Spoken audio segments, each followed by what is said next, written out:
Quali Karma here in a best of 3. Should be a lot of fun today, Trev. Yeah, definitely best of 3. This is the finals. Obviously, if you did catch the first series where OTP won that one, that was best of 1. Then it's finally been best of 3 after that. It just seems like it'd be much better format. But yeah, it should be a great series. Yeah, should be a lot of fun, of course. So we are just coming off a podcast there where we had a lot of fun. Hopefully, for at least a bit of you were able to tune into that, and definitely expect perhaps something like more of that in the future. But anyways, we're going into this matchup here, PUDG versus Quali Karma. It looks like both teams will actually, what am I saying? They are ready. We're, in fact, already in the game at the picking stage. So, ladies and gentlemen, I think it's time to jump in. Let's take a look. Game number 1, we got PUDG taking on Quali Karma here in this best of 3. So, of course, the Sound Blaster event, now just real quickly before we talk about this exact game. So, what is on the line here? Well, first place team, not only do they actually get 5 Sound Blaster sound cards, actually, so get some prizes there, but they also qualify for the big part of this event, where obviously through 8 qualifiers, each team that wins it, they'll qualify, and then also 8 teams are being invited, actually. Currently, 3 teams have been officially announced.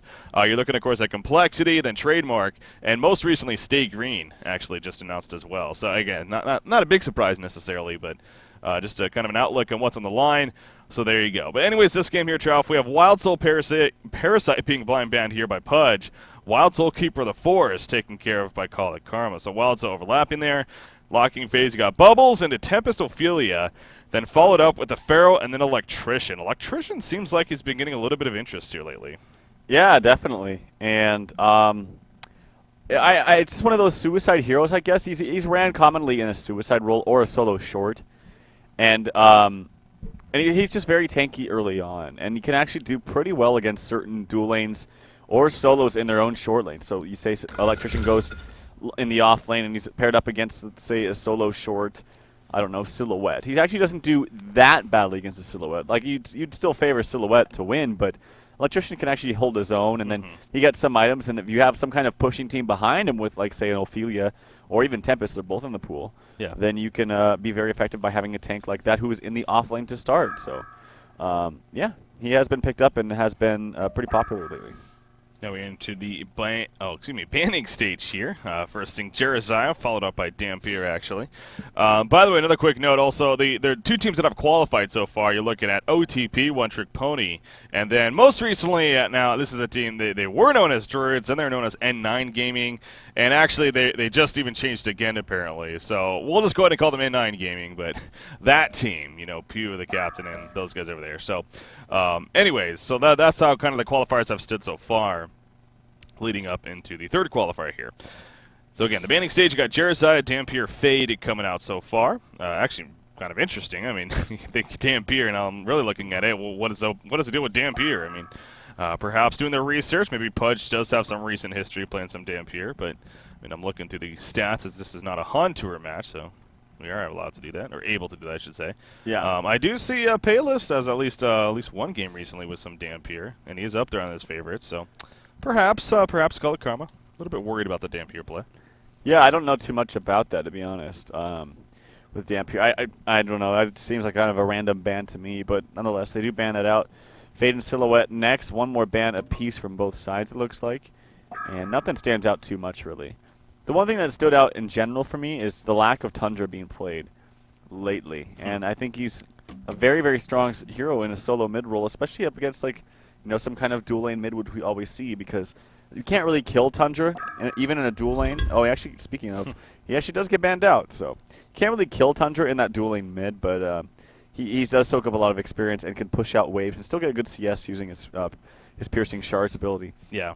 In mid, but gets banned out here. Moon Queen actually first picked up by PUDG, a very, very popular hero in the mid game right now. Yeah, she really has just exploded onto the scene. I mean, obviously DreamHack is where she kind of made her shining presence and her entrance even into the competitive scene, and then since then it's just she's definitely first pick material. I mean, we see her banned quite a bit, so yeah, we're really just jumping out strong, and for good reason, of course. I mean, she just takes over the game in that late game stage if you get the good farm with her, and those glaives just bouncing around both in fights and the base eventually just do a lot of work for you. So first pick here by PUDG. We'll see how Quali Karma responds. I mean, yeah, but going back to the Tundra real quickly, 100% agree. I mean, it really is interesting to see, obviously here again, banned up, so banned. So obviously, Color Karma making it noticeable here. But why not? Why not even in a lock pool? I mean, why do teams not want to lock a hero like Tundra? Is definitely interesting as well. So I think it's because you don't really want to lock a hero that's solo mid, I guess.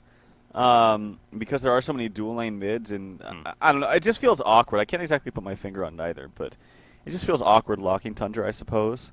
yeah. If you do that, then you're going to really have to solidify your dual lane mid or your other lane. And when you're doing that, you're showing yourself. You're showing your lanes very early on. So I guess that's the one reasoning behind that. But anyway, picks up from Call It Karma. We got Zephyr and Demented Shaman. We've seen this combo actually a lot as well. That's speaking of middle setups. I mean, Zephyr and Demented Shaman definitely could go there, amongst other lanes, of course. But very powerful lane together is the point I'm getting at. And speaking of very powerful lane together, Moraxis Engineer also has some decent synergy themselves. Two very powerful heroes individually as well. So both teams definitely off to a very strong start here.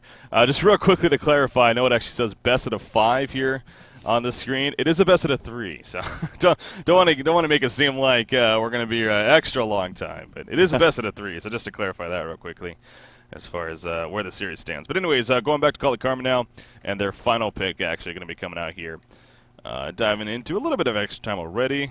Looks like they're gonna do that once again. Obviously, you expect in this case to be a Demented Shaman support here, specifically for that Zephyr, and that's something you've brought up in the past, recently as well, for that matter, on Zephyr. How really, whenever it seems like we see a Zephyr pick, he's really always paired up with that healer. That's what helps him make him so strong. Either Demented Shaman, Ophelia, Nymphora, even just something like that to really bring him out here on the competitive scene. It's especially important early on because Zephyr's a hero. Once you get the helmet of the Black Legion, you're pretty damn tanky, and you don't really need the heals all that much. Obviously, they help, but it's really that laning phase before you get that initial tanky item in Helmet of the Black Legion, because he's not too tanky early on. Even though he does have the healing effect from consuming the tornadoes there, he's not all that tanky, and you can't burst him down. But having a Demented Shaman there to support him until he gets that initial Helmet of the Black Legion makes all the difference in the world. So that combination is, for good reason, very strong. The last regular pick here for Call It Karma is going to be Torturer. Yeah, Torture. Just another one of those heroes. You think of diversity. I mean, could definitely play several roles very well. We'll see where he ends up here for Call It Karma. Ophelia going to be the first pick for PUDG out of that lock pool. So now you, of course, got the response from Call It Karma. Is that what you expected, though, here, Trout, out of the lock pool? Yeah. Yeah, definitely. And the thing is that PUDG is in a good position because they have their dual lane mid. They have a solo short, presumably going to be Moon Queen, although they could go man up mode with the Ophelia. You always can. And now they have another solo hero, and any of those will work, honestly. Yeah. And they will work quite well. One thing to think about, too, is that Pharaoh is especially good against Tempest and canceling that ultimate, regardless of what kind of items Tempest has. He has a Shrunken Head, he has a Null Stone. You can still cancel it with a good Pharaoh hook. Definitely, and that's of course at the same time you got Bubbles for creep clearing and whatnot against the Tempest, and a Zephyr who really brings the team together as far as wanting to push. So I could definitely see, as you said, even any of those heroes on the board. I mean, Electrician may be the least possible here, but still definitely possible at the same time for PUDG. So if I was PUDG, I would. Okay, they do go Pharaoh, and that's going to be good against the Tempest. I would totally man up here, and not only roam on your Tempest, but possibly what I think is going to be a solo short Torturer, and have the ability to dive him very easily early on and push a very, very early tower up in the top lane. So I think something like a Moon Queen plus Engineer lane and then Ophelia offensively in the enemy team's jungle would be very, very effective against this team. Even if it is a dual lane Zephyr Demented Shaman, you should still be able to contest that with a Pseudo Trident. Interesting. Well, we'll see. We'll see if that's something that PUDG brings to the table here as far as their strategy goes. But, I mean, ultimately, you look at both lineups, definitely a lot of power here on either side when it comes down to it as far as what they can bring to the table. Again, really the thing that's standing out to me on the Helping side, specifically that Demented Shaman Zephyr. And, of course, especially just with a Zephyr in general, once again, it usually is a case of we want to group up sooner than later. And we want to make some pushes happen, well, simply because we can. So now, all right, you see right here, again, I'm always attracted by these alternate skins, especially with just new ones coming out daily, it seems like, but for good reason. It is good. Now, this one, I don't know. I've seen this one a couple times in in-houses and scrims. Wow, I'm really fucking up here. Anyways. So I'm trying to get my camera here on this. Okay, so this is Ophelia, by the way. Yeah. I look at this, and I initially always think Demented Shaman, because of the helmet specifically. That I don't know if that's just me. Oh, I yeah, don't know. sure. Okay, they're not using that certain DS skin, but anyways, it's throwing me off a little bit. I kind of wonder if players feel like kind of the same way, but that is actually an Ophelia there. So I know in the scrim I saw today where Soul Stealer has that greed avatar. I know it does play a role in how you play the game because, for instance, the Soul Stealer ultimate with that greed avatar, it doesn't even show an animation, or if it does, it's very, very small and very, very what's the word I'm looking for? Discreet. Like you can barely tell that it's going off. It's kind of hidden. And it does kind of screw with players just a little bit. Yeah. You do got to be careful with that. I know that has been brought up in several other alt avatars. I know there's one with Pyromancer a while back where his stun animation wasn't as obvious as the original or something like that. So, yeah, it's something that, of course, at the same time, I mean, the team here at S2 Games that deals with creating the alts and whatnot, they definitely take that into consideration, of course, and that always is brought up. So it goes through the testing phases and whatnot, but it is interesting to kind of bring that up. Think about it. But anyways, all right, so we are in a pause here, mandatory pause here, as Mega Beaver put it, I believe. Going into, oh no, that was P-Top. Anyways, going into game number 1. By the way, both of these teams, I'm actually not sure, are they both in Diamond right now? I want to say yes. I'm not exactly sure. I know they've both at least been in Diamond here, but I'm not too certain on if both are going to be in Diamond here in cycle number 4. But just kind of a look there as far as the caliber of teams that we're dealing with. Of course, these are two teams that, even if they're not in Diamond right now, I mean, these are two very, very solid teams and have been around now for a little bit. is in Diamond. Jenny's Jungle Devils is in Gold. Okay, so they got knocked down, it looks like. Yeah. Okay, yeah, they got knocked down after this last cycle. That's right, they lost in the losers first round. All right. But anyway, so again, my point being, though, that these are two definitely solid teams once again. And like I said, they've been around for a little bit here, so. PUDG even changing up their logo, as you saw there on the matchup screen a little bit. Dendy's Jungle Devils. I do love that Moon Queen skin, though. It looks really cool. The wings, yeah. Does make very loud sounds when he attacks, though. I will say that. You'll have to listen for it. Listen closely. That's a guy, though, right? Yeah, Moon Prince. Moon Prince. That makes sense. All right. So the Moon Prince, you got this Ophelia Demented Shaman-looking thing. All right, looks like they're ready to go. All right, go, they said. Here we are, game number 1. I will say as well, now this match, there was a chance I was even going to get... They were trying to reschedule it, apparently. It just wasn't going to work out for whatever reason, and so there was even a chance it was even going to be forfeited. But in the end, it seems like it has worked out, so of course that's good. Getting to cast something better than nothing. Yeah. Of course, kicking off our coverage in a sense for the weekend, obviously. Sound Blaster event here, but tomorrow we'll start off with cycle number 4 for Haunter. Once again, really excited for that, especially with the way cycle number 3 ended, man. It was a lot of fun. Oh, here we go, though. Plague Rider might be in some trouble. The Jellyfish, he is going to take that Moonbeam stun right there. In comes Ophelia. Moraxis nearby, but no, Plague Rider is going to be more than fine, actually.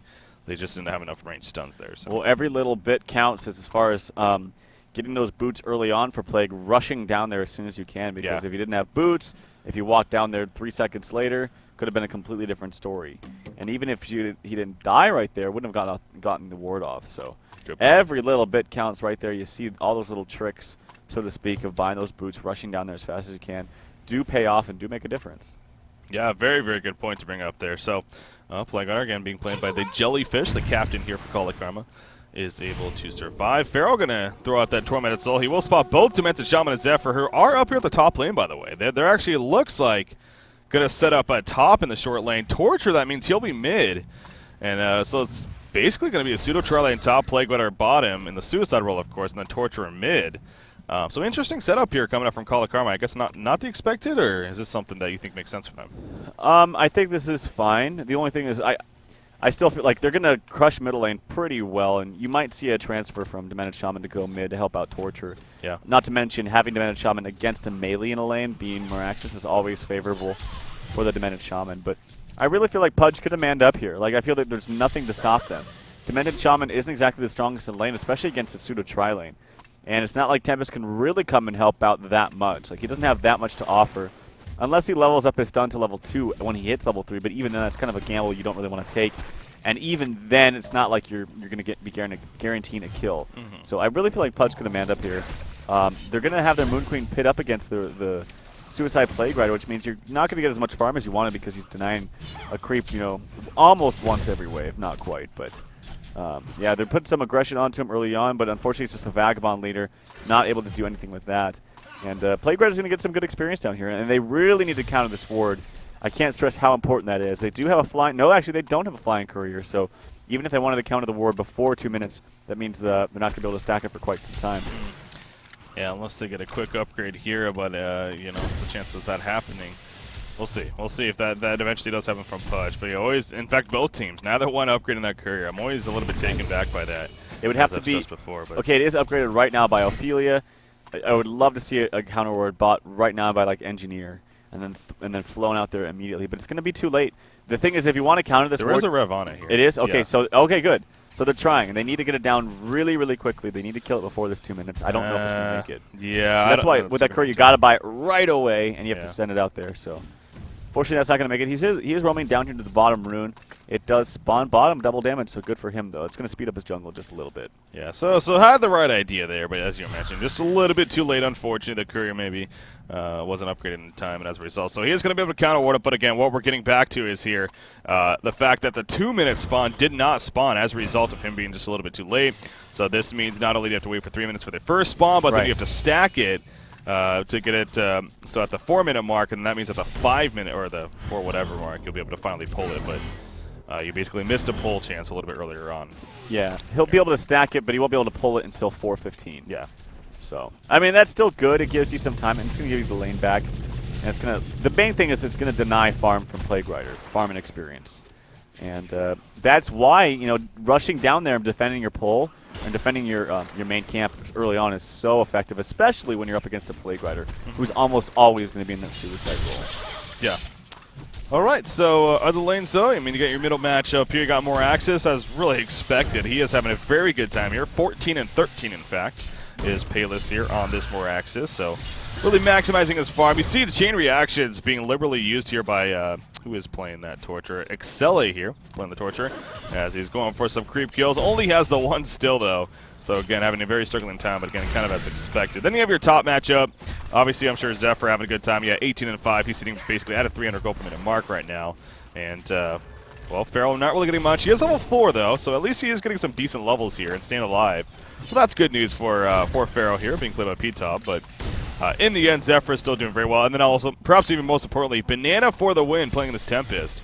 He is having free farm, and it is showing here. And possible they could try to set something up on Pharaoh here in the near future if he gets a little bit too overzealous at this top lane. So, yeah, I think this is just giving too much room and freedom to the Zephyr to just farm. And, you know, the Zephyr is one of those key heroes in a lineup like this where you need to prioritize farm on him first. But if you were able to be aggressive and shut him down early, Moon Queen will find his farm eventually. Like, he's going to find it. So shutting down the key players of the Hellborn team early on is, I think, the biggest thing, especially when you know you have the late game on them. Yes, they have a Tempest, but Zephyr isn't really that much late game. And actually, we see Pharaoh. He actually walls himself. That might have screwed him. The stun come out. It is a level 2 stun from Tempest right there. The heal bomb, unfortunately, doesn't hit. A couple more auto attacks, it is going to be enough. So I feel like P-Top kind of screwed himself right there by walling himself in. Yep, 100% agree with you. And the other thing on top of that, this Ward Aside was placed down just before that gank, and it was placed down by himself. He knew that was coming for a little bit, yet he still reacted a little bit slow. Now, he was pushed up a decent distance, but at the same time, you know,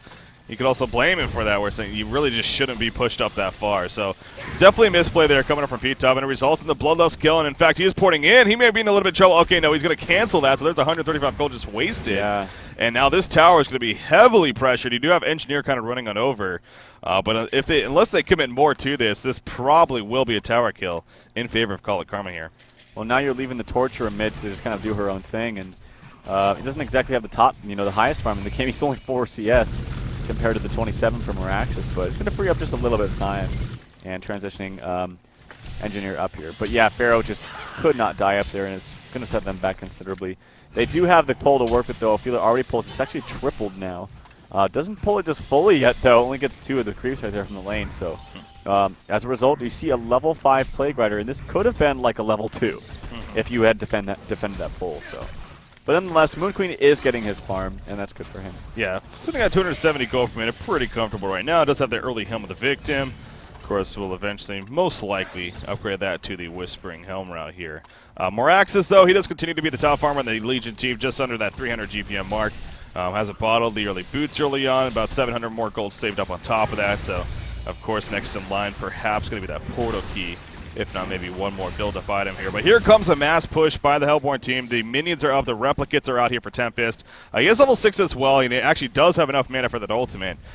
So if the Legion team is not careful here, they could even cut out worse if they're not careful. But this tower, it is going to fall. I mean, you got P-Top on Pharaoh nearby, but especially being melee, he really just doesn't have any chance of denying this tower. So he's going to start falling back, and again, you just watch that gold lead. It's pretty identical right now, but after the tower kill, there you go. It jumps up to about 1,400 plus here in favor of Call of Karma. But perhaps even most importantly, once again, Tempest, 420 gold per minute, and then even Zephyr at 335 gold per minute, sitting very comfortably himself. This is exactly what Zephyr DS does, especially with the Tempest on top of that. Yeah. Good luck stopping it early on. Yeah, and we look at the courier, it is flying out a couple of items right there. There's the Helm of the Black Legion completed at the 7-minute mark for Zephyr. He's only level 5. Engineer comes back down, or back up here, I should say. Try to find out some pushing in. Some pushing on their side, actually, as Tiori gets a solo kill onto the Plague Rider as they push the bottom tower. So the Jellyfish playing way too far up right there and dies. And loses the tower bottom, so a very, very good exchange there for PUDG. Just caught the tail end of that, but the Moon Finale activated, and sure enough, it finishes off Plague Rider. So that is huge for Tijori. We're just sitting here talking about the big news for Hellborn team and Call of Karma, and they got a lot going for them early on, but all of a sudden, PUDG makes a big splash at the bottom lane, and just like that, Moon Queen's farm jumps up to about 350 gold per minute. She easily has enough to finish that Whispering Helm. She's going to the side shop right now, the outpost that is, and she'll probably buy the Hungry... Oh, no, she's actually going to finish her Steam Boots first here. So going to finish the Steam Boots, but again, Whispering Helm probably going to be next in line. You talked about Zephyr. He was actually still level 5. Now he has it at level 6, so he does have that Typhoon presence here of his ultimate, so a little bit scarier, but maybe not as big of an impact for Call of Karma as we're making it out to be, specifically as the bottom push happened, so that was good news. But Moonkui does need to be a little bit careful here. She does have a Torture. He's going to bottle up a Hasten here, actually, and Moon Queen is pushed up quite a good distance, so unless he starts falling back, which he does right there, so that'll probably save Tijori's life in the end, but that could have got deadly if he continued to push up a little bit. Yeah, definitely. The only thing I fear now for Call of Karma is that, you know, their Tempest is farming very, very well, top of the game.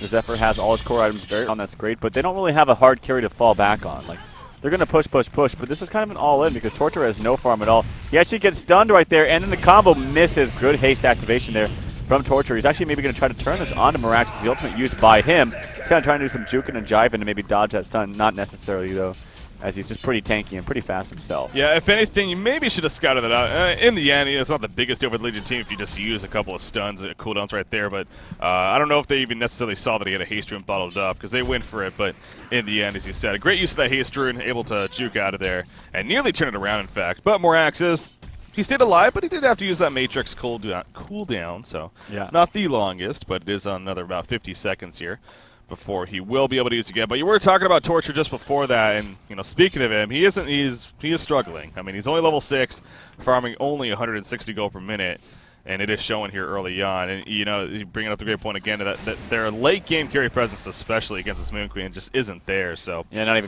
not really like close. Really, I mean, you have a Tempest, and that's great, but late game, are you going to have the damage output against, especially the heal from Ophelia, double heal coming out?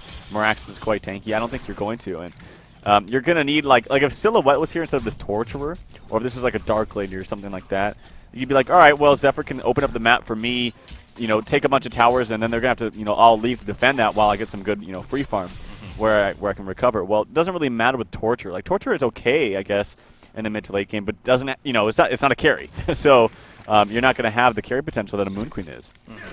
Yeah, and again, speaking of Moon Queen, Tijori's farm, 230 gold per minute, continuing to look strong. In fact, having some fun with the cancel animation right there, as they tend to do. But again, has enough now, just about at least, for that Hungry Spirit. So the Whispering Helm, once again, could possibly be finished right here. In fact, here he goes to the outpost, and there you go. So now he has that Steam Boots Whispering Helm combo at about 10.5 minutes in. Again, a very good start. Moraxis has nearly about 1,200 gold saved up himself, so we'll see if that portal key is going to be coming up here in the near future. But Zephyr has transitioned to the middle lane now, And usually what this means, especially with 4 players here, is that they're going to go for a push on a tower. Now, they don't have the most effective creep wave right here, so they will need to wait for the next one. But all 5 are here now as Tempest even joins the party. He has a portal key, by the way. Wow. Yeah. Talk about some very good farm. Ring of Sorcery, red boots, and a portal key here. Already picked. I don't know if he necessarily showed it right there. I don't think the he Legion did. team spotted it, but he could really catch them off guard if they're not careful here. So here comes the push in the middle tower. Glyph will be used, but yeah, I don't know if they really did spot it, but they're pushing themselves in the bottom lane. Yeah. And they're getting the tier 2 right now with only 2 heroes. Ports are coming in, and a lot of them. The creeps might actually snipe out the tower, though. They're going to try to. Actually, no, they're going to back off. I would have just kept... Actually, Zephyr pushes them up there, and it does get denied. That was really, really close because the burst damage initially from all those auto attacks from those creeps was so close to actually get it killed. Yeah. Very, very scary right there. Yeah, a little bit unfortunate with the Hellborn's sake that Tempest wasn't actually able to Homecoming Stone in there as well. I think he just used one to the middle lane, so it made sense as to why he wasn't. But if he was able to port to the bottom lane, that could have set up a beautiful ultimate for them. Yeah. But in the end, the Legion team, for the most part, they get back, and as you mentioned, a great deny. But, of course, the secondary tower is down, and obviously PUDG will take that when it's all said and done. But Mystic Vestments now picked up a Moon Queen, so again, her start really looking good. Going 1v1 against the Zephyr currently here at the bottom lane. Also has a 2-level advantage, but without Zephyr, they are going to still go for that push in the middle, and it is dropping very quickly here. More access nearby, going for the 9. Not going to happen, though. The Jellyfish will get it, but at what cost right here? Calbergs will fall right there, Demented Shaman. In comes a Pharaoh Tormented Soul. The axe is going to completely whiff, unfortunately. Plagueguard will take the second one, but he'll be fine at the very end of it. So. And then you saw a solo kill onto the Zephyr from the Moon Queen. Oh, wow. That is a big no-no. And talk about the one hero that you have to bank on getting all your farm early on, getting killed by the one hero that has the probably arguably the largest late game potential in the entire game. Yeah. Not just this game, but the whole game of Heroes of New Earth. Yeah, that right there makes it a huge turn for the worst for C1 or for Call It Karma. Yeah, that's definitely a pretty big deal. So. I mean, it is only 3-1 hero kills, but that doesn't really speak to how much PUDG has going for them at this moment. No, of course. You have so much late game. You have probably one of the best supports that scales to the late game in Engineer. And now you have a portal kill on your Miraxis with initiation from Pharaoh as well, and heals coming out from Ophelia, and push potential from him as well. I mean, they just have a very, very nicely crafted lineup.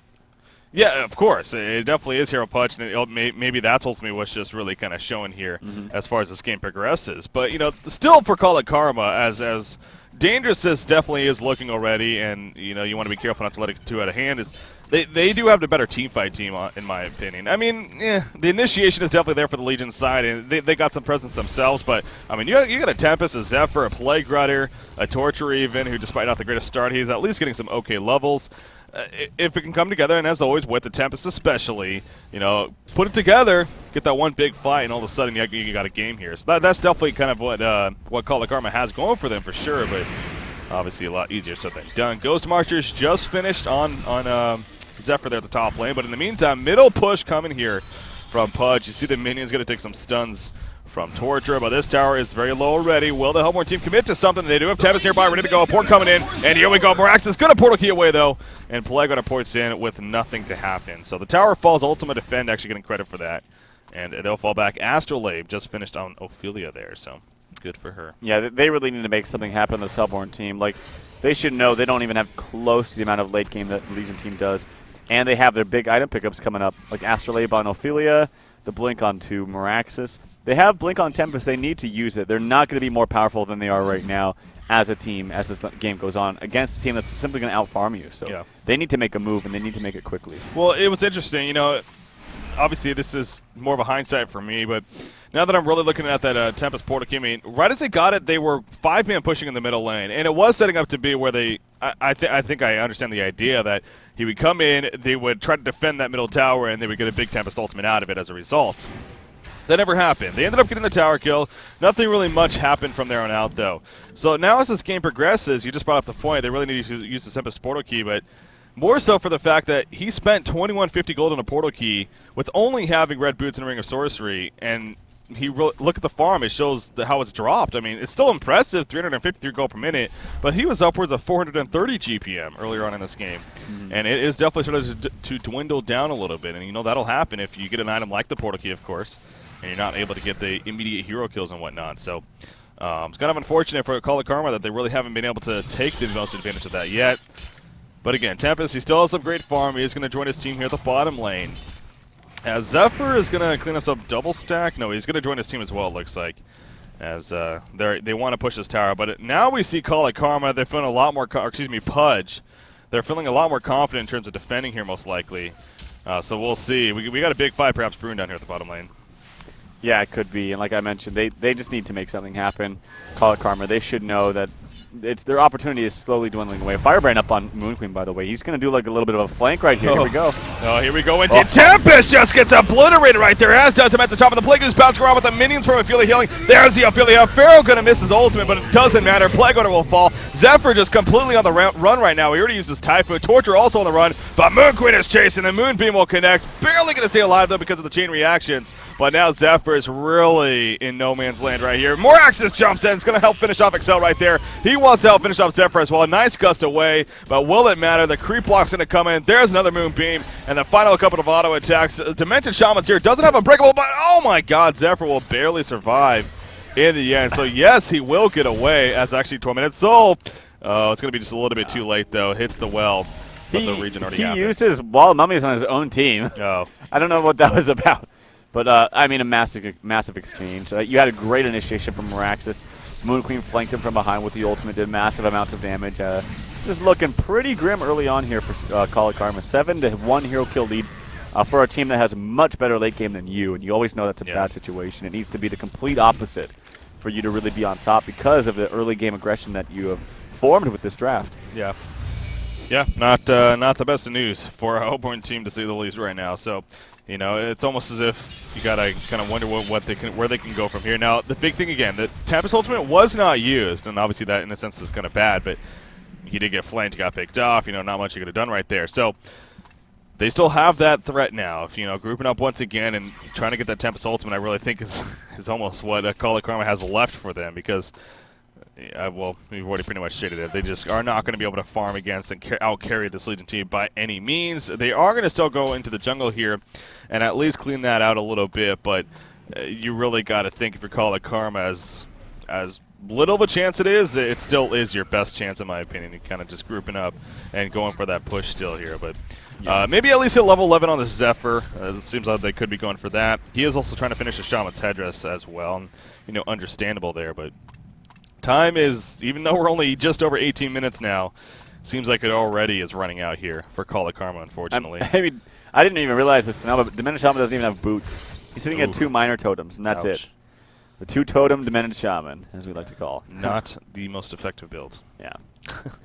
That just goes to show you how, you know, how much of a slump they are in right now. Yeah. So. Yep, that amongst many things. Steam Boots finally just finished on Tempest. Another kind of perspective there. I mean, this is a Tempest who had an amazing start in farm. He just finished upgrading his boots. And again, granted, he went for that. You know, in a sense, you could argue the risky portal key early on, and it didn't seem like it paid off. Now, they are going to try to catch Moraxis here in the middle lane. He does have a haste rune, but if he gets chain stun, there's one stun. It's not going to be nearly enough. He'll easily get away, in fact. And the commit to the gank, unfortunately, falls through here for Call of Karma. So could at least protect this middle lane push for now, but again, where they kind of go from here. They do have a level 11 Zephyr now. He actually finishes Shaman's Headdress. So like I keep going back to, but oh, that hurts. Shrunken Head just finished on Moon Queen. Her farm has skyrocketed, 520 gold per minute all of a sudden. Yeah. For Chijori here, so he has just had an insane time, even 4-0-2 hero kill stats, just farming the ancients, farming the creep waves and everything. Yeah, that's not good. We see more and more of this item progression of going for the Firebrand and then not completing the Geometer's Bane and going to the Shrunken Head. And I like it because I talk about all the time that Firebrand is just such a great item in itself. Gives you lots of movement speed on a hero that already has one of the highest movement speeds in the game. Yeah. Good attack damage with agility, and then attack speed on top of that. When the hero like Moon Queen that needs attack speed and damage, especially attack speed with those glaives, because they do give you lots of AoE damage, kind of, in a sense. And then so you get that item just for the build-up. You don't need to necessarily go for a Geometer's Bane right away, but now having that Shrunken Head means I can fight now as a team, and I'm not scared of anything. bottom tower in favor of Quali Karma, so some good news for them for sure. Zephyr, oh Zephyr, you're in so much trouble right here. Ollie doesn't even know it. There comes a Quakestone, in comes the Wrath of the Pharaoh. Tavis going to join the party, but he realizes he might be a little bit too late. Zephyr, the Moon Finale going to be activated. He'll eventually fall, trying to stay alive. Not going to happen though. In the meantime, the Pharaoh Mummy Wall is trapping 2 players in. The Moon Finale doing even more damage. The Moonbeam going to connect, and Paytop will finish him off with a Tormented Soul. Everyone's still alive in the Legion team. Even Torture will join the party as far as dying right here. I think Quali Karma it's at the point where, in fact, there you go. A very quick concede vote follows through. GG, well played. And PUDG, a.k.a. Dendy's Jungle Devos, they will take game number 1 here in this best of 3. So, yeah. I mean, we talked about it constantly throughout that game. Just to once again reiterate, they just let it get too out of hand. I mean, I think the biggest thing was the fact that Tempest getting that early portal key ultimately wasn't able to make use of it. That hurt. Yeah, I mean, that was one thing. I think it's just, honestly, the draft. And when you draft, like Quali Karma did, with just lots of early aggression and very little to no late game at all, you really have to win early on. And what that tells the other team to how they should play is really just play defensively. Let them make the moves. If they screw up, we're ultimately going to come, out farm them, and then fight them in the late game. They have no chance against us. Yeah. Well, it was a bad thing that happened multiple things. Like, they got more ganks actually than the team that needed to be more aggressive early on. They were up in hero kills from the start, and then having the better late game on top of that just made it way too difficult to come back in that game for Quali Karma. Yeah, so Quali Karma, definitely going to think about that and approach game number 2 with a definitely different mindset here. But we'll see what happens with that said. We are going to take a short break as always. But the Sound Blaster tournament, actually, before we go into break here, I do want to put this out there. Again, big shout out to Sound Blaster and Creative here, especially for throwing this event together and allowing us to not only cover these finals here, but at the same time, just doing great things for Han in general. Obviously, Sound Blaster is a sponsor even of Complexity, and putting this event together. So it seems like they're very interested in doing a lot with Han, and it's always good to see that, of course. There was information I want to pull up real quickly. Okay, here it is. Mr. Bass, also known as I believe that's the that's the CEO of Complexity. Yeah, Jason Lake is the CEO. But anyways, they were talking about doing some giveaways via their Facebooks and Twitter. So actually, if you go to facebook.com/soundblaster and then twitter.com/soundblaster, you guys can go there, like it, and follow it or whatever. They're going to be doing some giveaways for some headsets today, according to what I'm being told here. So definitely check that out. Chance for some free headsets, free prizes. Why the hell not, really? Yeah. Definitely show them your appreciation for putting an event like this together. So there you go. Big shout out to those guys. But we are going to take a short break here, so stay tuned, ladies and gentlemen. Game number 2, Quali Karma taking on Dendy's Jungle Devos. Coming up next.